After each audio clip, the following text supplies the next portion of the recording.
नमस्कार दोस्तों, कैसे हैं आप। मैं चरणजीत अरोड़ा एक बार फिर से स्वागत करता हूं आपका अपने इस channel higher mathematics by Charanjit Arora. Class 12th के मैथमेटिक्स पर चर्चा आजकल चल रही है और उसमें हम मैट्रिसेस एंड डिटर्मिनेंट्स को डिस्कस कर रहे हैं। आज के इस वीडियो में मैं आपके साथ कुछ प्रॉब्लम्स इस तरह की डिस्कशन करने जा रहा हूं जिनमें आपके पास कुछ सेल्स की प्रॉब्लम होंगी, जिन्हें मैट्रिसेस की फॉर्म में गिवन होगा और मैट्रिक्स मल्टीप्लिकेशन या मैट्रिक्स एडिशन का हम यूज करके उनका अमाउंट या उनको कैलकुलेट करने की हम लोग कोशिश करेंगे। तो आइए देखते हैं कुछ प्रॉब्लम्स इस टाइप के। सबसे पहला प्रॉब्लम जो मेरे सामने है, इसमें मुझे बोला गया the cooperative store of A school has 10 dozens of physics books, 8 dozens of chemistry books and 5 dozens of mathematics books। ठीक है, और सेलिंग प्राइस भी उनका गिवन है मुझे। ठीक है, ₹8.30, ₹3.45 and ₹4.50 for the physics books, chemistry books and mathematics books। Find the total amount the store will receive after selling all the items। सारे के सारे आइटम्स को सेल करके उस स्टोर को, कोऑपरेटिव स्टोर को जो कि स्कूल में अवेलेबल है, उसको कितना अमाउंट मिल जाएगा। आइए इसके लिए देखते हैं मैट्रिसेस का यूज करके हम लोग किस तरह से इसको कैलकुलेट करते हैं। तो चलिए एक मैट्रिक्स में ए फॉर्म करता हूं जो मेरे पास कि कितनी कितनी क्वांटिटी फिजिक्स की, केमिस्ट्री की और मैथमेटिक्स की। तो फिजिक्स बुक्स, केमिस्ट्री की बुक्स, मैथमेटिक्स की बुक्स कितनी कितनी अवेलेबल हैं। They are 10, 8 and 5। 10 dozens, 8 dozens and 5 dozens। ठीक है, इन dozens। करेक्ट। आगे क्या बोला, अब एक मैट्रिक्स और मेरे सामने है, वो प्राइस के लिए बनानी पड़ेगी मुझे। चलिए, बी मैट्रिक्स जो है ये प्राइस को रिप्रेजेंट कर रही है। ₹8.30 for the physics and ₹3.45 for the chemistry and ₹4.50 for the mathematics books। तो अब इनको सेल करना है स्टोर में, और ये जो अमाउंट आपको गिवन है ये पर बुक है, और वहां पर आपके पास डजन्स में है। तो इसलिए बेटर क्या रहेगा, सबसे पहले मैं यहां total number of books find कर दूं। तो 10 डजन्स का मतलब हुआ 120 बुक्स, 8 डजन्स का मतलब हुआ 96 और 5 डजन्स का मतलब हुआ 60। ये तो मेरे पास नंबर ऑफ बुक्स हो गई जो कि डजन्स में गिवन थे। मैंने number of books total find कर लिया। अब ये मैट्रिक्स मेरे पास प्राइस की मैट्रिक्स है, और आपको ये मालूम है कि जब आप इनका टोटल अमाउंट फाइंड आउट करना चाहेंगे तो इनका मल्टीप्लिकेशन मुझे करना पड़ेगा। इस 120 को इसके रेट यानी 8.30 से मल्टीप्लाई करना पड़ेगा, 96 को 3.45 से और 60 को 4.50 से। ठीक है, अब जब मैट्रिसेस हैं, उन मैट्रिसेस का मल्टीप्लिकेशन करते हैं तो किसी रो को कॉलम से करते हैं, यानी रो में कुछ लेफ्ट टू राइट मूव करेंगे और दूसरी जो मैट्रिक्स जिसके साथ मल्टीप्लिकेशन करेंगे उसमें कॉलम में ऊपर से नीचे की तरफ मूव करेंगे। तो ये जो मैट्रिक्स मैंने फॉर्म की, जो कि मैंने एक सिंगल रो के अंदर बना ली और 3 कॉलम बना लिए, इस तरह से तो इनका मल्टीप्लिकेशन हो ही नहीं सकता। यानी ये आपके पास 1 रो 3 कॉलम और ये भी 1 रो 3 कॉलम। और आपको मालूम है कि जब हम मैट्रिसेस का मल्टीप्लिकेशन करते हैं तो किसी रो को कॉलम से किया करते हैं। तो इसलिए बेटर क्या होगा कि ये जो मैट्रिक्स मेरे पास है, मल्टीप्लिकेशन करने के लिए हम इस मैट्रिक्स का एक ऑपरेशन ट्रांसपोज होता है, उस फॉर्म में पहले हम इसको कन्वर्ट कर लें। ट्रांसपोज का मतलब रो को कॉलम और कॉलम को रो में कन्वर्ट कर लें और फिर इस मैट्रिक्स ए और इस मैट्रिक्स बी के ट्रांसपोज का आपस में मल्टीप्लिकेशन कर लें तो हमारे पास जो रिक्वायर्ड रिजल्ट है वो आ जाने वाला है 120, दिस इज 96, दिस इज 60 और इसको मुझे मल्टीप्लिकेशन करना है बी के ट्रांसपोज से, विच इज 8.30, 3.45 एंड 4.50। इनको मल्टीप्लिकेशन कर लीजिए रो को कॉलम से, यानी आपको 120 को मल्टीप्लाई कर लेना चाहिए 8.30 से, 96 को आपको मल्टीप्लाई करना चाहिए 3.45 से और 60 को आपको मल्टीप्लाई करना चाहिए 4.50 से। और जब मैं इसको मल्टीप्लिकेशन करूंगा और इनको ऐड कर लूंगा तो व्हाट वी गेट, मेरे पास आ जाएगा 1597.20। सिंपल कैलकुलेशन, कोई टिपिकल वर्क नहीं है, तो आप इसको कैलकुलेट कर सकते हैं। बस केवल यहाँ पर समझना ये था कि आपने ए मैट्रिक्स और इस बी मैट्रिक्स का जो ऑर्डर है वो कुछ इस तरह से रखना है सो दैट कि इनको आप मल्टीप्लिकेशन कर सकें, बना सकें। तो मैंने ए और बी सेम टाइप की मैट्रिसेस बनाई, लेकिन जब मल्टीप्लिकेशन की बारी आई तो मैंने बी को ट्रांसपोज कर लिया, या स्टार्टिंग में ही आप बी को कुछ इसी टाइप की मैट्रिक्स अगर आप बना लेते हैं तो भी कोई मिस्टेक नहीं था। Is it fine? राइट। आइए बढ़ते हैं नेक्स्ट क्वेश्चन की तरफ। अगला क्वेश्चन मेरे सामने है कुछ ये, use matrix multiplication to divide ₹30,000 in 2 parts such that the total amount of interest at 5% on first part and 6% on the second part amounts ₹1680। क्या कहा गया आपसे कि 30,000 रुपीज आपने इन्वेस्ट करने हैं, और कहाँ इन्वेस्ट करने हैं? एक तो 5% के रेट पर, दूसरा 6% के रेट पर, यानी कुछ पार्ट 5% रेट ऑफ इंटरेस्ट पर इन्वेस्ट कर दीजिए और बाकी बचा हुआ पार्ट 6% रेट ऑफ इंटरेस्ट पर, और टोटल जो इंटरेस्ट है वो 1680 यानी 1680 रुपए मुझको मिलना चाहिए। तो आप बताइए मैट्रिक्स मल्टीप्लिकेशन का यूज करके कि कितना कितना अमाउंट इन्वेस्ट किया जाए। तो बड़ी सिंपल सी बात है, आपको मालूम है कि total amount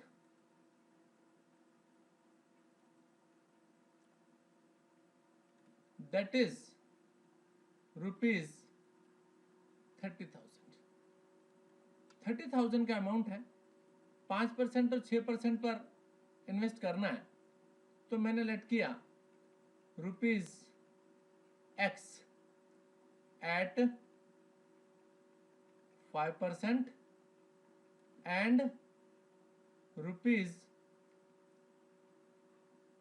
₹30,000 minus X at 6%। ठीक है, अब ये तो एक मैट्रिक्स बन जाएगी x एंड 30,000 माइनस एक्स, वो तो मेरी एक मैट्रिक्स ए बना ली मैंने, जो कि इन्वेस्टमेंट को शो कर रही है, rupees x and rupees 30,000 minus x. ठीक है, अब एक मैट्रिक्स बी,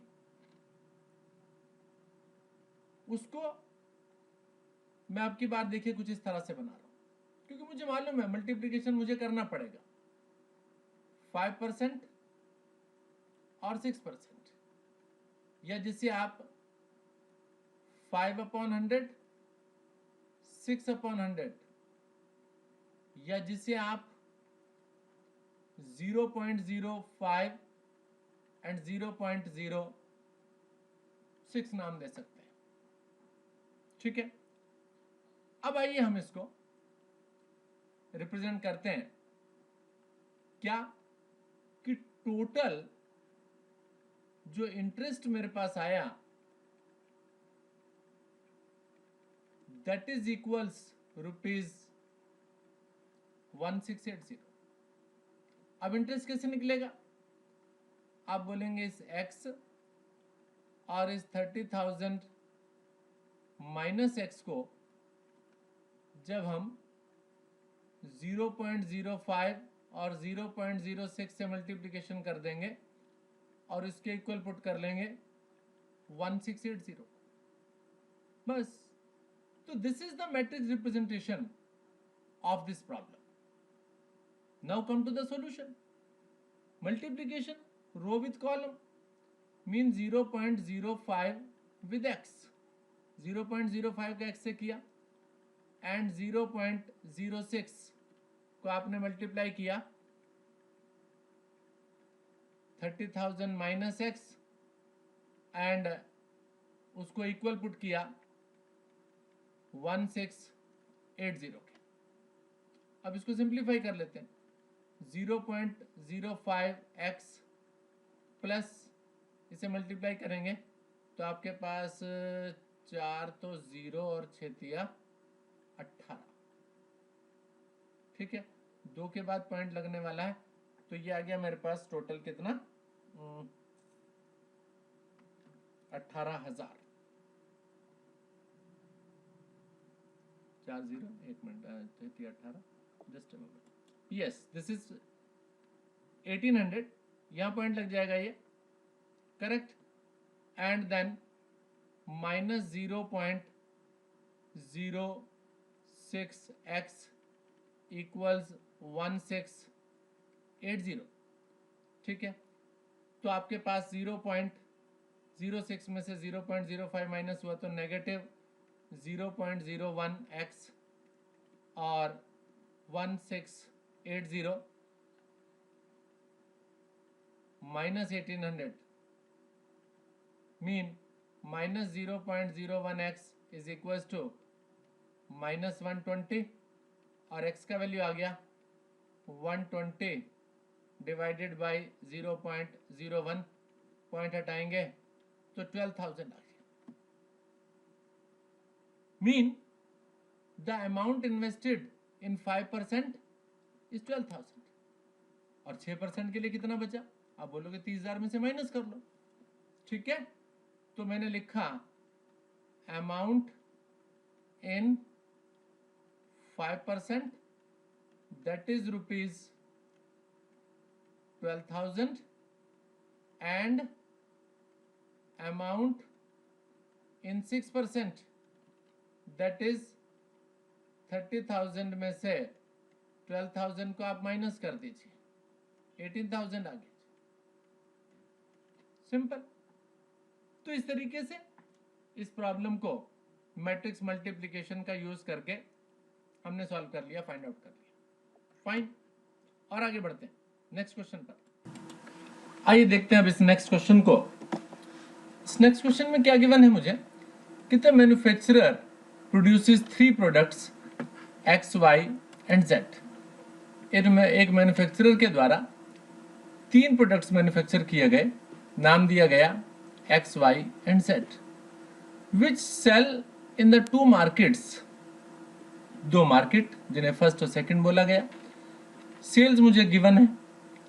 अब कहते हैं if unit sale price of X, Y and Z are ₹250, 1.50 and ₹1 respectively, find the total revenue in each market।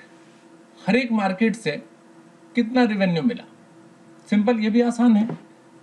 आइए दो मैट्रिसेस बना लेते हैं और उनका मुझे मल्टीप्लिकेशन सिंपल करना।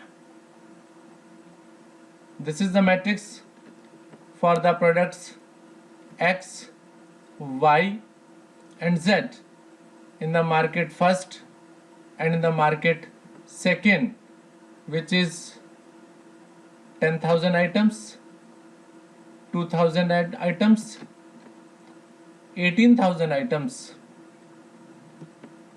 6,000,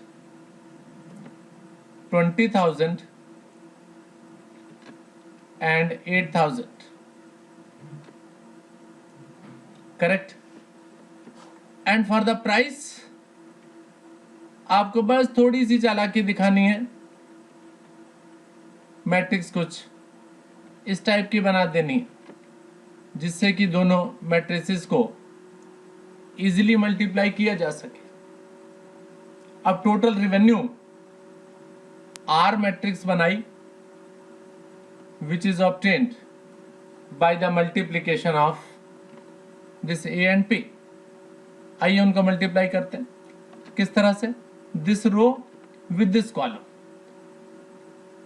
10,000 with 2.50, 2,000 with 1.50 and 18,000 का multiplication with 1.0। Come to the second row, और सेकेंड रो को भी उसी तरीके से 6,000 with 2.50, 20,000 का मल्टीप्लिकेशन with 1.50 and 8,000 with 1.00। बस दिस इज द रिजल्ट। अब इसको जब मैं सिंप्लीफिकेशन करता हूं तो देन व्हाट वी गेट, 10,000 को 2.5 से मैंने मल्टीप्लिकेशन किया तो दैट गिव्स मी 25,000। 25,000 इसे मल्टीप्लिकेशन करेंगे 2,000 को 1.50 से, that will give me 3,000 and 18,000 को with 1, that is 18,000। Secondly, 6,000 with this 2.5, 15,000 plus 1.5 with 20,000, that gives me 30,000 plus 8,000। Simple addition कीजिए और मेरे पास आ जाएगा 46,000 and 53,000।